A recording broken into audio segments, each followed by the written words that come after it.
The Stone Age is a broad prehistoric period during which stone was widely used to make implements with a sharp edge, a point, or a percussion surface. The period lasted roughly 3.4 million years, and ended between 6000 BCE and 2000 BCE with the advent of metalworking. Stone Age artifacts include tools used by humans and by their predecessor species in the genus Homo, as well as the earlier partly contemporaneous genera Australopithecus and Paranthropus. Bone tools were used during this period as well but are rarely preserved in the archaeological record. The Stone Age is further subdivided by the types of stone tools in use. The Stone Age is the first of the three-age system of archaeology, which divides human technological prehistory into three periods: the Stone Age, the Bronze Age, the Iron Age. Historical significance: the Stone Age is nearly contemporaneous with the evolution of the genus Homo, the only exception possibly being at the very beginning, when species prior to Homo may have manufactured tools.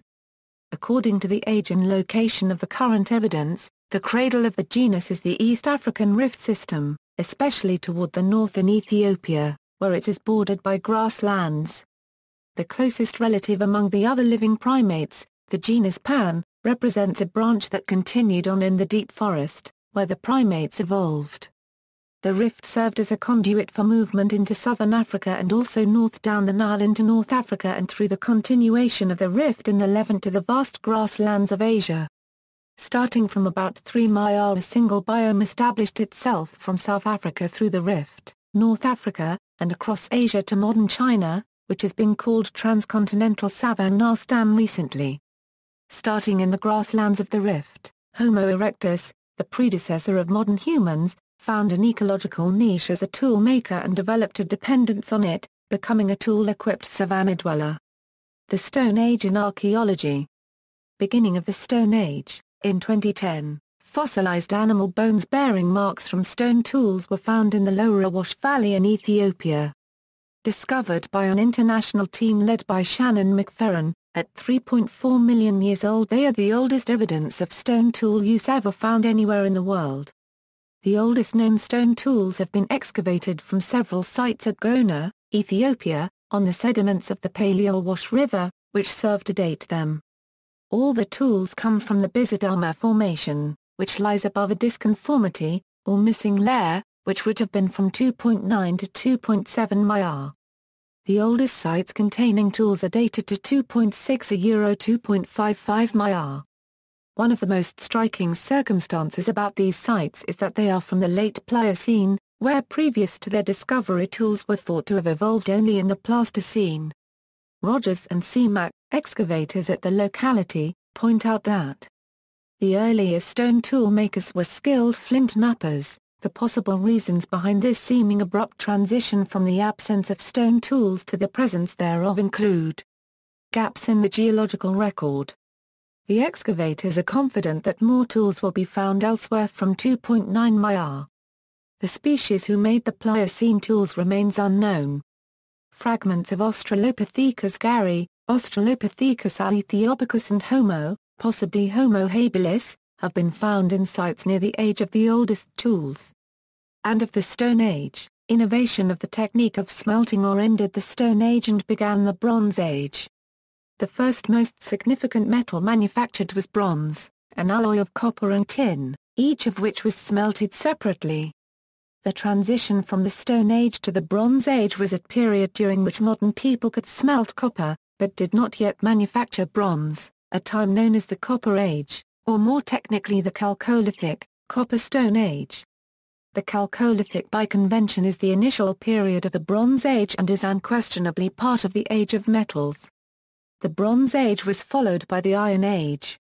During this entire time stone remained in use in parallel with the metals for some objects, including those also used in the Neolithic, such as stone pottery. The transition out of the Stone Age occurred between 6000 BCE and 2500 BCE for much of humanity living in North Africa and Eurasia. The first evidence of human metallurgy dates to between the 5th and 6th millennium BCE in the archaeological sites of Modank, Yamovac and Plonik, though not conventionally considered part of the Chalcolithic or Copper Age. This provides the earliest known example of copper metallurgy in the Rudna Glava mine in Serbia. Azai the Iceman, a mummy from about 3300 BCE, carried with him a copper axe and a flint knife. In regions such as sub-Saharan Africa, the Stone Age was followed directly by the Iron Age. The Middle East and Southeastern Asian regions progressed past Stone Age technology around 6000 BCE. Europe and the rest of Asia became post-Euro Stone Age societies by about 4000 BCE. The Proto-Inca cultures of South America continued at a Stone Age level until around 2000 BCE, when gold, copper and silver made their entrance, the rest following later. Australia remained in the Stone Age until the 17th century. Stone tool manufacture continued. In Europe and North America, millstones were in use until well into the 20th century, and still are in many parts of the world. The concept of Stone Age, the term was never meant to suggest that advancement and time periods in prehistory are only measured by the type of tool material, rather than, for example, social organization, food sources exploited, adaptation to climate, adoption of agriculture, cooking, settlement and religion. Like pottery, the typology of the stone tools combined with a relative sequence of the types in various regions provide a chronological framework for the evolution of man and society. They serve as diagnostics of date, rather than characterizing the people or the society. Lithic analysis is a major and specialized form of archaeological investigation. It involves the measurement of the stone tools to determine their typology, function and the technology involved. It includes scientific study of the lithic reduction of the raw materials, examining how the artifacts were made. Much of this study takes place in the laboratory in the presence of various specialists. In experimental archaeology, researchers attempt to create replica tools, to understand how they were made. Flint knappers are craftsmen who use sharp tools to reduce flintstone to a flint tool. In addition to lithic analysis, the field prehistorian utilizes a wide range of techniques derived from multiple fields. The work of the archaeologist in determining the paleocontext and relative sequence of the layers is supplemented by the efforts of the geologic specialist in identifying layers of rock over geologic time, of the paleontological specialist in identifying bones and animals, of the palynologist in discovering and identifying plant species, of the physicist and chemist in laboratories determining dates by the carbon-14, potassium argon and other methods. Study of the Stone Age has never been mainly about stone tools and archaeology, which are only one form of evidence. The chief focus has always been on the society and the physical people who belong to it. Useful as it has been, the concept of the Stone Age has its limitations. The date range of this period is ambiguous, disputed, and variable according to the region in question. While it is possible to speak of a general Stone Age period for the whole of humanity, some groups never developed metal smelting technology, so remained in a Stone Age until they encountered technologically developed cultures. The term was innovated to describe the archaeological cultures of Europe. It may not always be the best in relation to regions such as some parts of the Indies and Oceania, where farmers or hunter-gatherers used stone for tools until European colonization began. The archaeologists of the late 19th and early 20th centuries CE, who adapted the three-age system to their ideas, hoped to combine cultural anthropology and archaeology in such a way that a specific contemporaneous tribe can be used to illustrate the way of life and beliefs of the people exercising a specific Stone Age technology. As a description of people living today, the term Stone Age is controversial. The Association of Social Anthropologists discourages this use, asserting, to describe any living group as primitive or Stone Age inevitably implies that they are living representatives of some earlier stage of human development that the majority of humankind has left behind.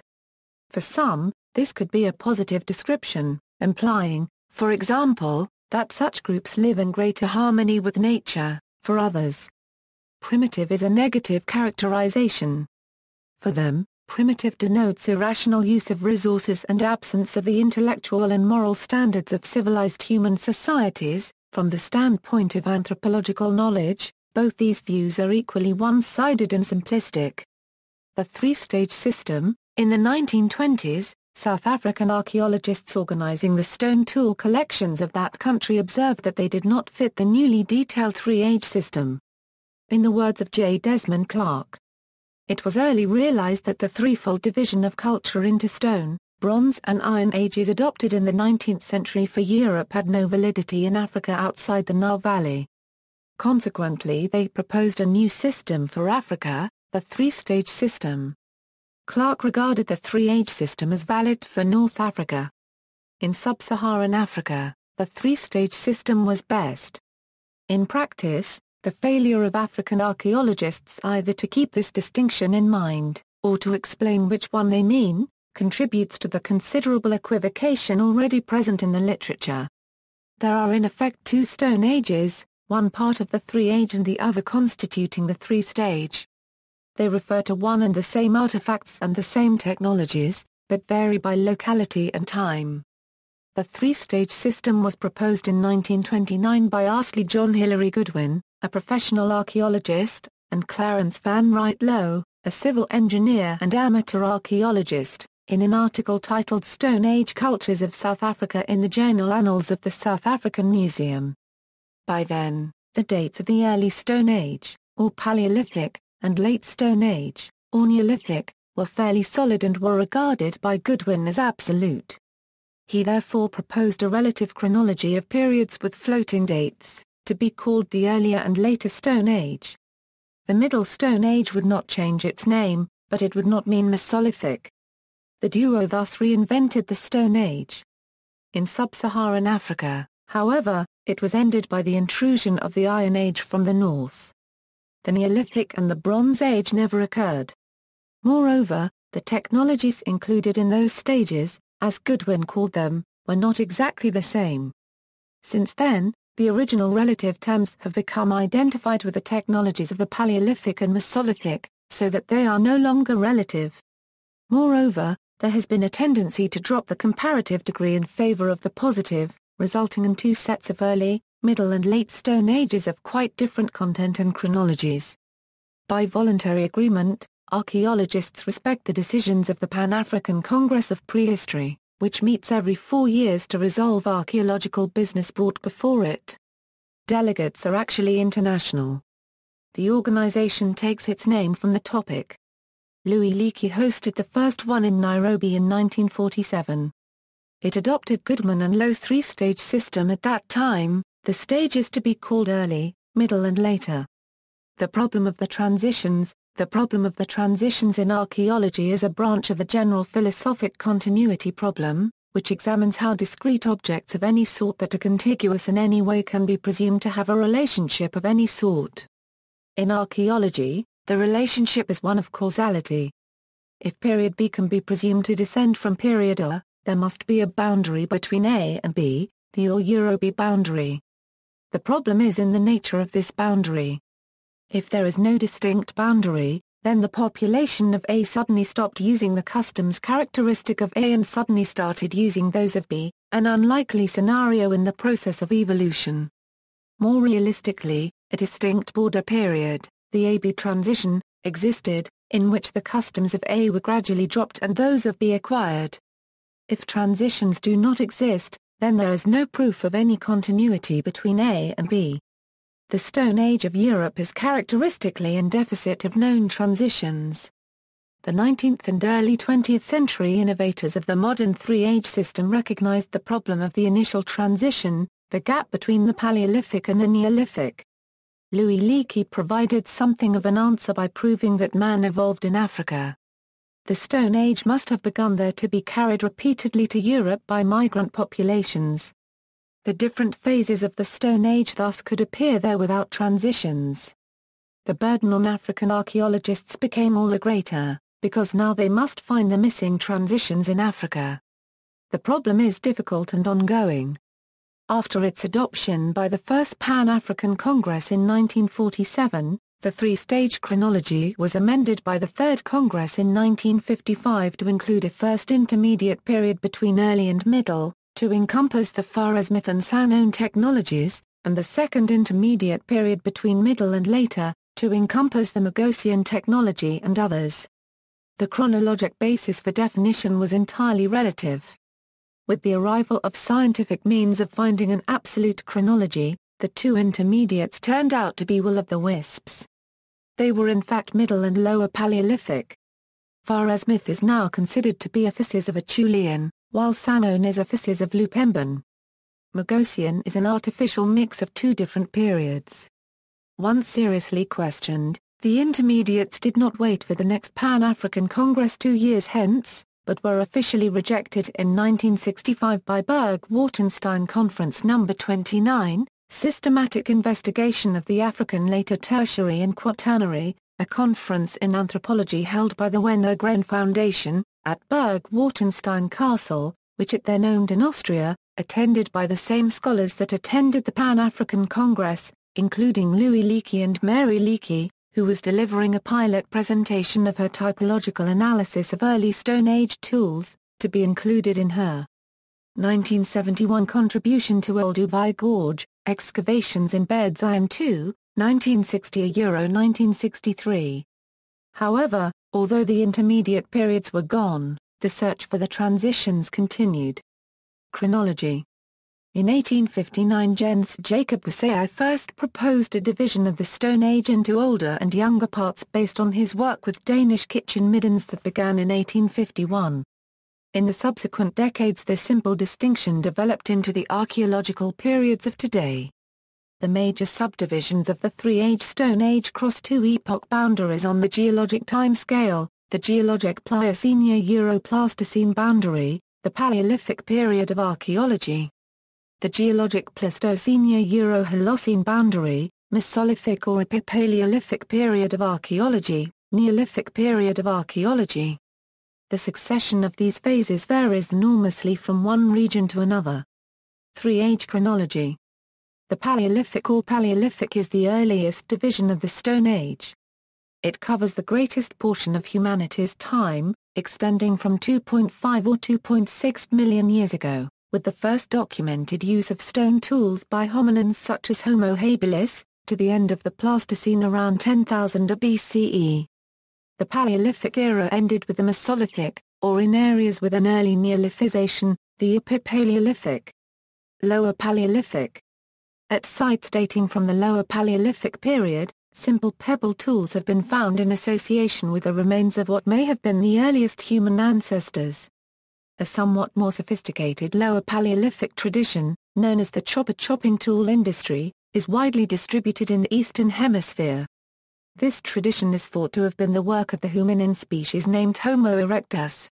Although no such fossil tools have yet been found, it is believed that H. erectus probably made tools of wood and bone as well as stone. About 700,000 years ago, a new Lower Paleolithic tool, the hand axe, appeared.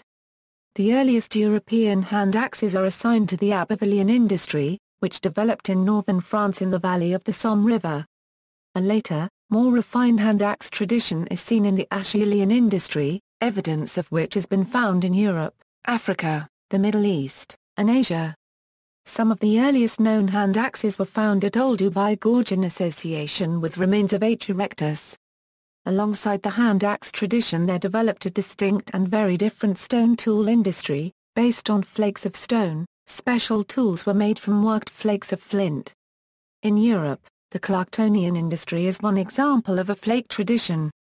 The early flake industries probably contributed to the development of the Middle Paleolithic flake tools of the Mousterian industry, which is associated with the remains of Neanderthal man.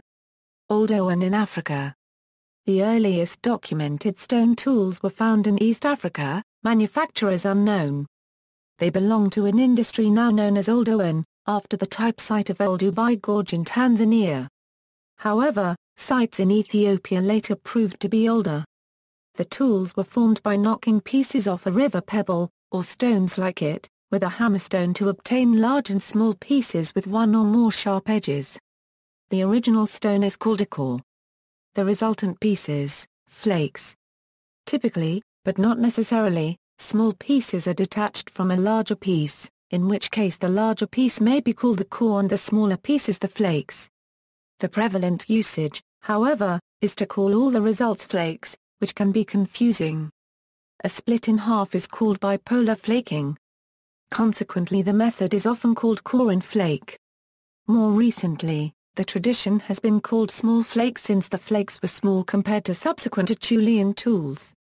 The essence of the older one is the making and often immediate use of small flakes. Another naming scheme is pebble core technology. Pebble cores are artifacts that have been shaped by varying amounts of hard hammer percussion. Various refinements in the shape have been called choppers, discoids, polyhedrons, subspheroid, etc. To date, no reasons for the variants have been ascertained. From a functional standpoint, pebble cores seem designed for no specific purpose. However, they would not have been manufactured for no purpose. Pebble cores can be useful in many cutting, scraping or chopping tasks, but they are not particularly more efficient in such tasks than a sharp-edged rock. The whole point of their utility is that each is a sharp-edged rock in locations where nature has not provided any.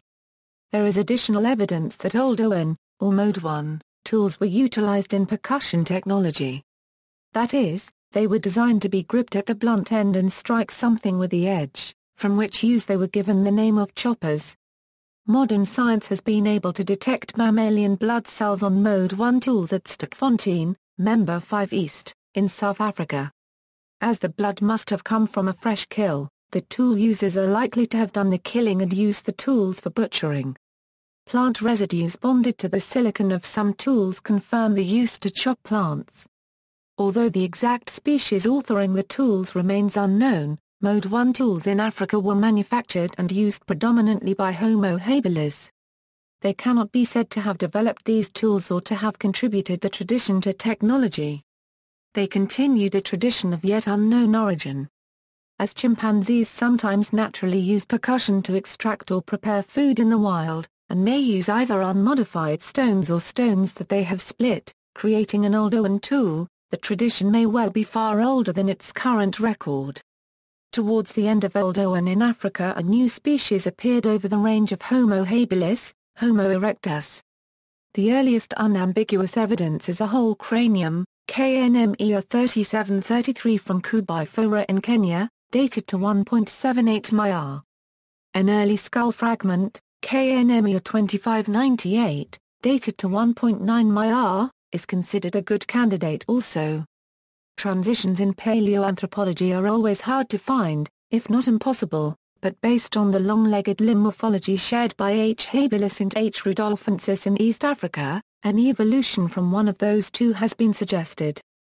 The most immediate cause of the new adjustments appears to have been an increasing aridity in the region and consequent contraction of parkland savanna, interspersed with trees and groves, in favor of open grassland, dated 1.8 to 1.7 Myr. During that transitional period, the percentage of grazers among the fossil species increased from 15 to 25% to 45%, dispersing the food supply and requiring a facility among the hunters to travel longer distances comfortably, which H. erectus obviously had. The ultimate proof is the dispersal of H. erectus across much of Africa and Asia, substantially before the development of the Mode 2 technology and use of fire. H. erectus carried Mode 1 tools over Eurasia.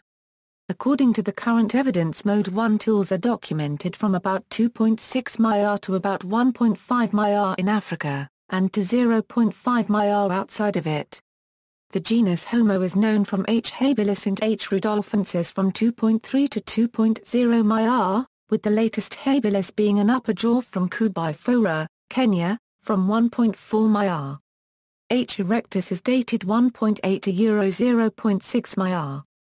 According to this chronology, Mode 1 was inherited by Homo from unknown hominins, probably Australopithecus and Paranthropus, who must have continued on with Mode 1 and then with Mode 2 until their extinction no later than 1.1 Myr. Meanwhile, living contemporaneously in the same regions, H. habilis inherited the tools around 2.3 Myr. At about 1.9 Myr, H. erectus came on stage and lived contemporaneously with the others.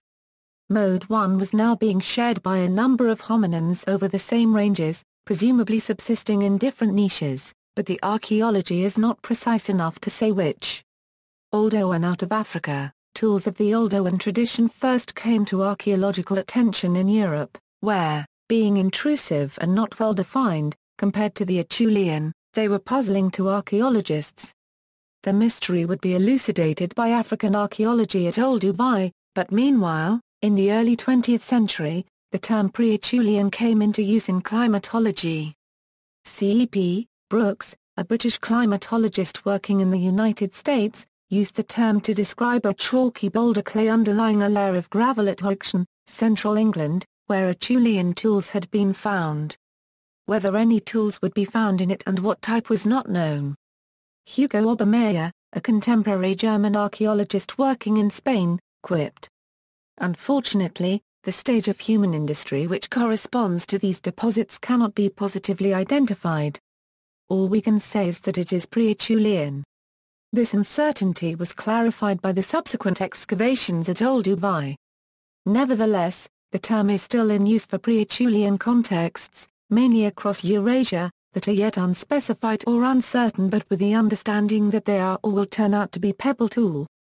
There are ample associations of Mode 2 with H. erectus and Eurasia H. erectus. Euro Mode 1 associations are scantier but they do exist, especially in the Far East. One strong piece of evidence prevents the conclusion that only H. erectus reached Eurasia. At Iran, Israel, Mode 1 tools have been found dating to 2.4 mi, about 0.5 mi earlier than the known H. erectus finds. If the date is correct, either another hominin preceded H. erectus out of Africa or the earliest H. erectus has yet to be found. After the initial appearance at Gona in Ethiopia at 2.7 mi, pebble tools date from 2.0 mi at Stukfontein, Member 5, South Africa, and from 1.8 mi at El Kerba, Algeria, North Africa. The manufacturers had already left pebble tools at Iran, Israel, at 2.4 mi, Rawat, Pakistan, at 2.0 mi, and Rensdong, South China, at over 2 mi. The identification of a fossil skull at Mojokerto, Penang Peninsula on Java, dated to 1.8 mi, as H. erectus, suggests that the African finds are not the earliest to be found in Africa, or that, in fact, erectus did not originate in Africa after all but on the plains of Asia. The outcome of the issue waits for more substantial evidence. Erectus was found also at Dmanisi, Georgia, from 1.75 mi in association with pebble tools. Pebble tools are found the latest first in southern Europe and then in northern. They begin in the open areas of Italy and Spain, the earliest dated to 1.6 mi at Pira Nord, Italy. The mountains of Italy are rising at a rapid rate in the framework of geologic time. At 1.6 mi they were lower and covered with grassland. Europe was otherwise mountainous and covered over with dense forest, a formidable terrain for warm weather savanna dwellers. Similarly, there is no evidence that the Mediterranean was passable at Gibraltar or anywhere else to H. erectus or earlier hominins. They might have reached Italy and Spain along the coasts. In northern Europe, pebble tools are found earliest at Happisburgh, United Kingdom, from 0.8 mi. The last traces are from Kent's Cavern, dated 0.5 mi. By that time H. erectus is regarded as having been extinct. However, a more modern version apparently had evolved, Homo heidelbergensis, who must have inherited the tools. He also explains the last of the Acheulean in Germany at 0.4 mi. In the late 19th and early 20th centuries, archaeologists worked on the assumptions that a succession of hominins and cultures prevailed, that one replaced another. Today the presence of multiple hominins living contemporaneously near each other for long periods is accepted as proved true. Moreover, by the time the previously assumed earliest culture arrived in northern Europe, the rest of Africa and Eurasia had progressed to the Middle and Upper Paleolithic, so that across the Earth all three were for a time contemporaneous. In any given region there was a progression from Old Owen to Acheulean, lower to upper, no doubt. Acheulean in Africa. The end of Old Owen in Africa was brought on by the appearance of Acheulean, or Mode 2, stone tools. The earliest known instances are in the 1.7 Euro 1.6 mi layer at Kokisalai, West Turkana, Kenya. At Stukfontein, South Africa, They are in Member 5 West, 1.7 Euro 1.4 MIR. The 1.7 is a fairly certain, fairly standard date. Mode 2 is often found in association with H. erectus. It makes sense that the most advanced tools should have been innovated by the most advanced hominin. Consequently, they are typically given credit for the innovation. A Mode 2 tool is a bifurce consisting of two concave surfaces intersecting to form a cutting edge all the way around, except in the case of tools intended to feature a point. More work and planning go into the manufacture of a Mode 2 tool. The manufacturer hits a slab of a larger rock to use as a blank. Then large flakes are struck off the blank and worked them into bifaces by hard hammer percussion on an anvil stone. Finally the edge is retouched, small flakes are hit off with a bone or wood soft hammer to sharpen or resharpen it. The core can be either the blank or another flake. Blanks are ported for manufacturing supply in places where nature has provided no suitable stone. Although most Mode 2 tools are easily distinguished from Mode 1, there is a close similarity of some Oldowan and some Acheulean, which can lead to confusion. Some Oldowan tools are more carefully prepared to form a more regular edge. One distinguishing criterion is the size of the flakes. In contrast to the Oldowan small flake tradition, Acheulean is large flake. The primary technological distinction remaining between Oldowan and the Acheulean is the preference for large flakes as blanks for making large cutting tools in the Acheulean. Large cutting tool has become part of the standard terminology as well. In North Africa, the presence of Mode 2 remains a mystery, as the oldest finds are from Thomas Quarry in Morocco at 0.9 MIR. Archaeological attention, however, shifts to the Jordan Rift Valley, an extension of the East African Rift Valley. Evidence of use of the Nile Valley is in deficit, but hominins could easily have reached the Paleo-Jordan River from Ethiopia along the shores of the Red Sea, one side or the other. A crossing would not have been necessary, but it is more likely there than over a theoretical but unproven land bridge through either Gibraltar or Sicily. Meanwhile Acheulean went on in Africa past the 1.0 MIR mark and also past the extinction of H. erectus there. The last Acheulean in East Africa is at Ologiseli, Kenya, dated to about 0.9 MIR. Its owner was still H. erectus, but in South Africa, Acheulean at Elandsfontein, 1.0 Euro 0.6 MIR, is associated with Saldanha man, classified as H. heidelbergensis, a more advanced, but not yet modern, descendant most likely of H. erectus. The Toman Quarry hominins in Morocco similarly are most likely Homo rhodesiensis, in the same evolutionary status as H. heidelbergensis. Acheulean out of Africa, Mode 2 is first known out of Africa at Ur-Bidiyar, Israel, a site now on the Jordan River, then frequented over the long term by Homo on the shore of a variable level paleo lake, long since vanished. The geology was created by successive transgression and regression of the lake resulting in 4 cycles of layers. The tools are located in the first 2 cycles Li and Phi, but mostly in Phi. The cycles represent different ecologies and therefore different cross-sections of fauna, which makes it possible to date them. They appear to be the same faunal assemblages as the Ferentafaunal unit in Italy, known from excavations at Selvella and Pieterfte, dated to 1.6 Euro 1.2 MIR. At Ur-Bidiyar the marks on the bones of the animal species found there indicate that the manufacturers of the tools butchered the kills of large predators, an activity that has been termed scavenging. There are no living floors, nor did they process bones to obtain the marrow. These activities cannot be understood therefore as the only or even the typical economic activity of hominins. Their interests were selective, they were primarily harvesting the meat of cervids, which is estimated to have been available without spoiling for up to 4 days after the kill. The majority of the animals at the site were of Palearctic biogeographic origin. However, these overlapped in range on 30 Euro 60% of African biogeographic origin. The biome was Mediterranean, not savanna. The animals were not passing through. There was simply an overlap of normal ranges. Of the hominins, H. erectus left several cranial fragments. Teeth of undetermined species may have been H. agaster. The tools are classified as Lower Acheulean, and developed Oldowan. The latter is a disputed classification created by Mary Leakey to describe an Acheulean-like tradition in bed to it Olduvai. It is dated 1.53 Euro 1.27 Myr. The date of the tools therefore probably does not exceed 1.5 Myr. 1.4 is often given as a date. This chronology, which is definitely later than in Kenya, supports the out-of-Africa hypothesis for Acheulean, if not for the hominins. From Southwest Asia, as the Levant is now called, the Acheulean extended itself more slowly eastward, arriving at Isampur, India, about 1.2 Myr. It does not appear in China and Korea until after 1 Myr and not at all in Indonesia. There is a discernible boundary marking the furthest extent of the Acheulean eastward before 1 Myr, called the Movius line, after its proposer, Halomel Movius.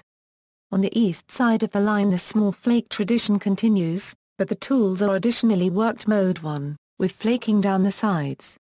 In 8th Zarampakam Achinai in Tamil Nadu the Acheulean age started at 1.51 Myr and it is also prior than North India and Europe. The cause of the Movius line remains speculative, whether it represents a real change in technology or a limitation of archaeology. But after 1 Myr evidence not available to Movius indicates the prevalence of Acheulean. For example, the Acheulean site at Bose, China, is dated 0.803 A plus or minus 3 K Myr. The authors of this chronologically later East Asian Acheulean remain unknown, as does whether it evolved in the region or was brought in.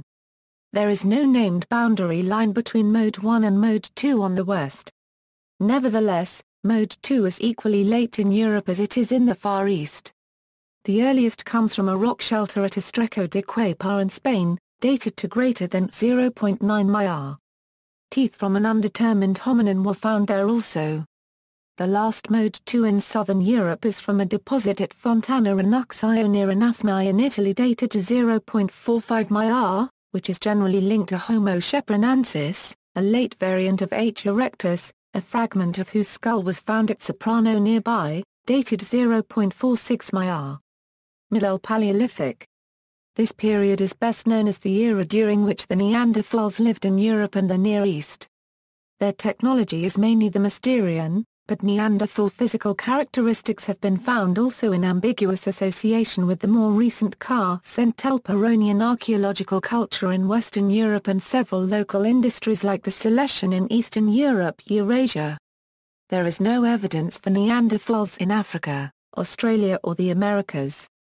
Neanderthals nursed their elderly and practiced ritual burial indicating an organized society. The earliest evidence of settlement in Australia dates to around 40,000 years ago when modern humans likely crossed from Asia by island hopping. Evidence for symbolic behavior such as body ornamentation and burial is ambiguous for the Middle Paleolithic and still subject to debate.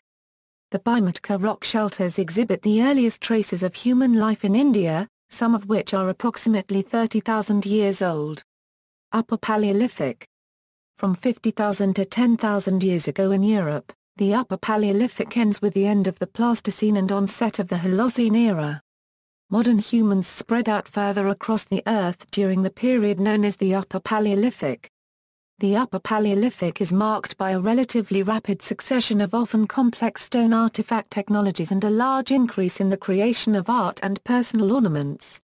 During period between 35 and 10 Kyr evolved. From 38 to 30 Kyr Centelperonian, 40 Euro 28 Aurignacian, 28 Euro 22 Gravettian, 22 Euro 17 Solatrian, and 18 Euro 10 Magdalenian.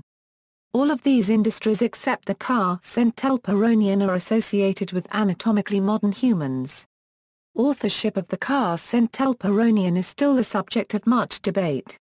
The Americas were colonized via the Bering Land Bridge which was exposed during this period by lower sea levels.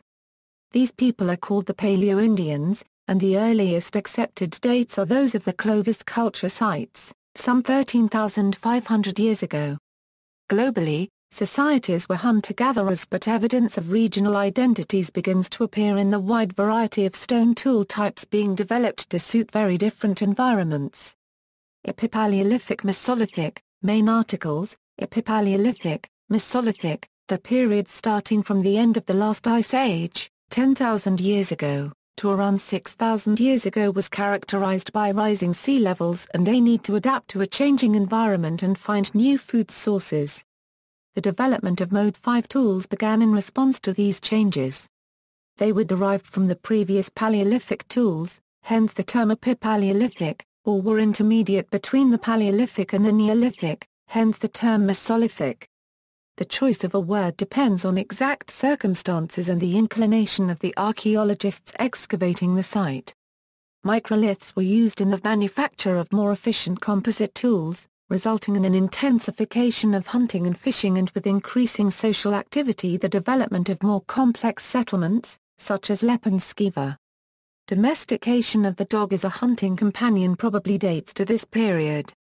The earliest known battle occurred during the Mesolithic period at a site in Egypt known as Cemetery 117. Neolithic.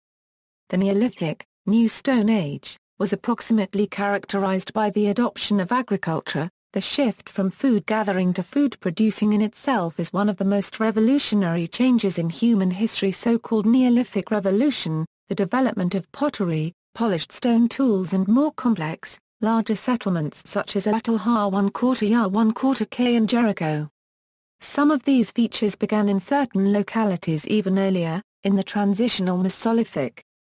The first Neolithic cultures started around 7000 BCE in the Fertile Crescent and spread concentrically to other areas of the world. However, the Near East was probably not the only nucleus of agriculture, the cultivation of maize in Mesoamerica and of rice in the Far East being others. Due to the increased need to harvest and process plants, ground stone and polished stone artifacts became much more widespread, including tools for grinding, cutting, and chopping. Skara Brae, located on Orkney Island off Scotland, is one of Europe's best examples of a Neolithic village. The community contains stone beds, shelves and even an indoor toilet linked to a stream. The first large-scale constructions were built, including settlement towers and walls, for example, Jericho, and ceremonial sites, for example Stonehenge. The Aguntiga temples of Gozo in the Maltese archipelago are the oldest surviving freestanding structures in the world, erected c. 3600 to Euro 2500 BCE. The earliest evidence for established trade exists in the Neolithic, with newly settled people importing exotic goods over distances of many hundreds of miles. These facts show that there were sufficient resources and cooperation to enable large groups to work on these projects. To what extent this was a basis for the development of elites and social hierarchies is a matter of ongoing debate. Although some late Neolithic societies formed complex stratified chiefdoms similar to Polynesian societies such as the ancient Hawaiians, based on the societies of modern tribesmen at an equivalent technological level, most Neolithic societies were relatively simple and egalitarian. A comparison of art in the two ages leads some theorists to conclude that Neolithic cultures were noticeably more hierarchical than the Paleolithic cultures that preceded them. Three-stage chronology, the earlier or early Stone Age. This period is not to be identified with Old Stone Age, a translation of Paleolithic, or with Paleolithic, or with the earlier Stone Age that originally meant what became the Paleolithic and Mesolithic. In the initial decades of its definition by the Pan-African Congress of Prehistory, it was parallel in Africa to the Upper and Middle Paleolithic. However, since then radiocarbon dating has shown that the Middle Stone Age is in fact contemporaneous with the Middle Paleolithic. The Early Stone Age therefore is contemporaneous with the Lower Paleolithic and happens to include the same main technologies, Oldowan and Acheulean, which produced Mode 1 and Mode 2 stone tools respectively. A distinct regional term is warranted, however, by the location and chronology of the sites and the exact typology. The Middle Stone Age. The Middle Stone Age was a period of African prehistory between Early Stone Age and Late Stone Age. It began around 300,000 years ago and ended around 50,000 years ago. It is considered as an equivalent of European Middle Paleolithic. It is associated with anatomically modern or almost modern Homo sapiens. Early physical evidence comes from Homo and Turto, both in Ethiopia and dated respectively at c. 195 Ca and at c. 160 Ca. The Later Stone Age. The Later Stone Age refers to a period in African prehistory. Its beginnings are roughly contemporaneous with the European Upper Paleolithic.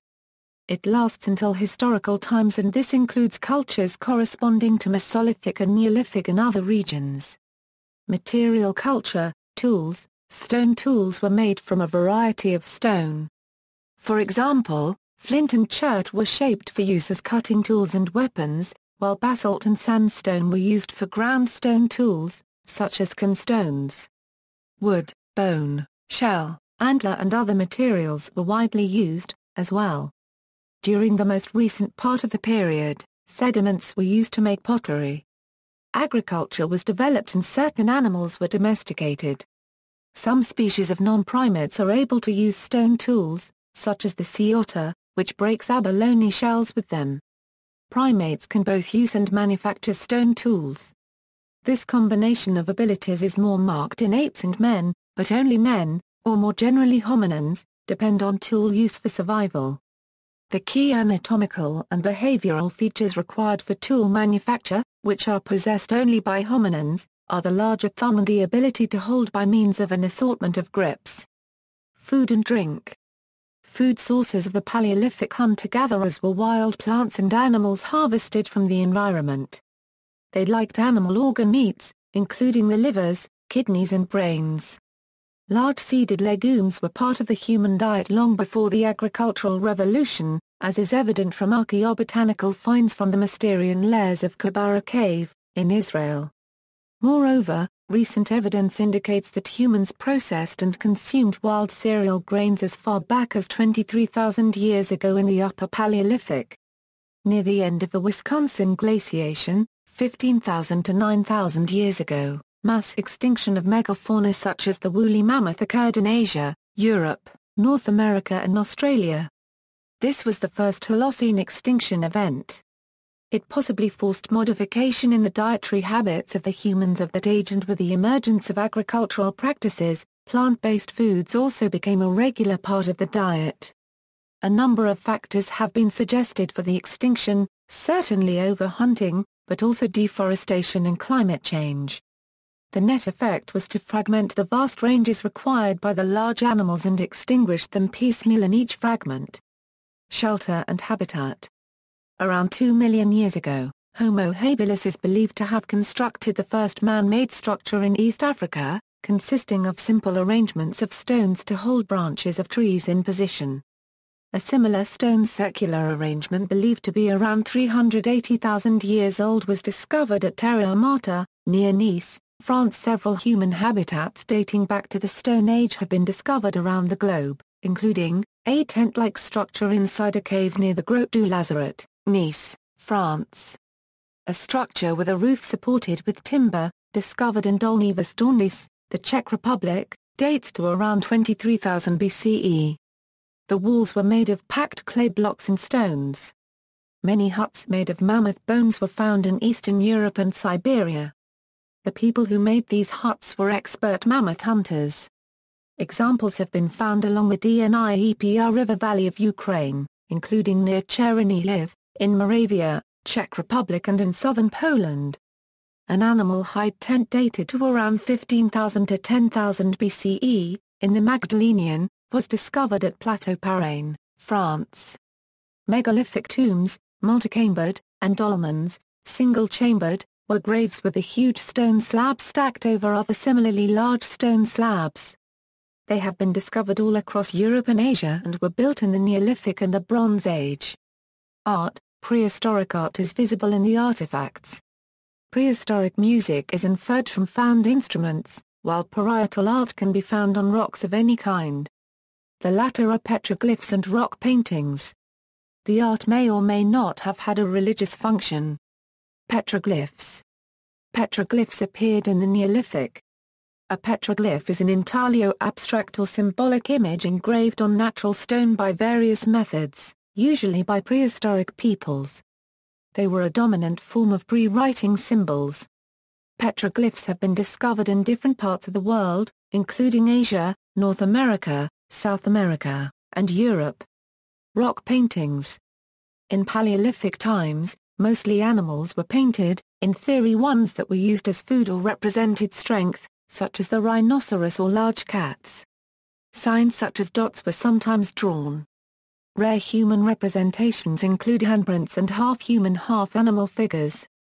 The cave of Chauvet in the Ardèche d'Art Copyright Parlement, France, contains the most important cave paintings of the Paleolithic era, dating from about 31,000 BCE. The Altamira cave paintings in Spain were done 14,000 to 12,000 BCE and show, among others, bisons. The Hall of Bulls in Les Sourds, Dordogne, France, dates from about 15,000 to 10,000 BCE. The meaning of many of these paintings remains unknown. They may have been used for seasonal rituals. The animals are accompanied by signs that suggest a possible magic use. Arrow-like symbols in Les Sourds are sometimes interpreted as calendar or almanac use, but the evidence remains interpretative. Some scenes of the Mesolithic, however, can be typed and therefore, judging from their various modifications, are fairly clear. One of these is the battle scene between organized bands of archers.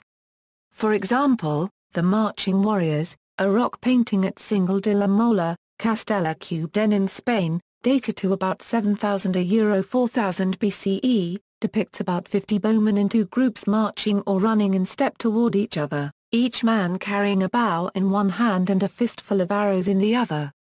A file of 5 men leads one band, one of whom is a figure with a high-crowned hat. In other scenes elsewhere, the men wear headdresses and knee ornaments but otherwise fight nude. Some scenes depict the dead and wounded, bristling with arrows. One is reminded of Azai the Iceman, a Copper Age mummy revealed by an alpine melting glacier, who collapsed from loss of blood due to an arrow wound in the back. Stone Age rituals and beliefs.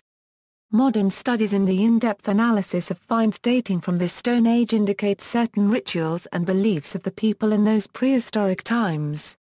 It is now believed that activities of the Stone Age humans went beyond the immediate requirements of procuring food, body coverings, and shelters. Specific rites relating to death and burial were practiced, though certainly differing in style and execution between cultures. Modern popular culture and the Stone Age. The image of the caveman is commonly associated with the Stone Age. For example, the 2003 documentary series showing the evolution of humans through the Stone Age was called Walking with Cavemen, although only the last program showed humans living in caves. While the idea that human beings and dinosaurs coexisted is sometimes portrayed in popular culture in cartoons, films and computer games, such as the Flintstones, 1 Million Years BC and Chuck Rock, the notion of hominids and non-avian dinosaurs coexisting is not supported by any scientific evidence. Other depictions of the Stone Age include the best-selling Earth's Children's series of books by Jean Emerald, which are set in the Paleolithic and are loosely based on archaeological and anthropological findings. The 1981 film Quest for Fire by Jean-Jacques Annaud tells the story of a group of Neanderthals searching for their lost fire. A 21st-century series, Chronicles of Ancient Darkness by Michel Paver tells of 2 new Stone Age children fighting to fulfill a prophecy and save their clan. See also. Notes. References. Further reading. External links, Giuseppe, Robert to the Stone Age. History World International. Retrieved February 22, 2011. Kowalski, Dr. Stone Age Hand Axes. Aerobiologicalengineering.com. Retrieved February 22, 2011. Kowalski, Dr. Stone Age Habitats. Aerobiologicalengineering.com. Retrieved February 22, 2011. Pan-African Archaeological Association. Retrieved February 28, 2011. Society of Africanist Archaeologists. Retrieved March 3, 2011. The ASA. Association of Social Anthropologists of the UK and Commonwealth A.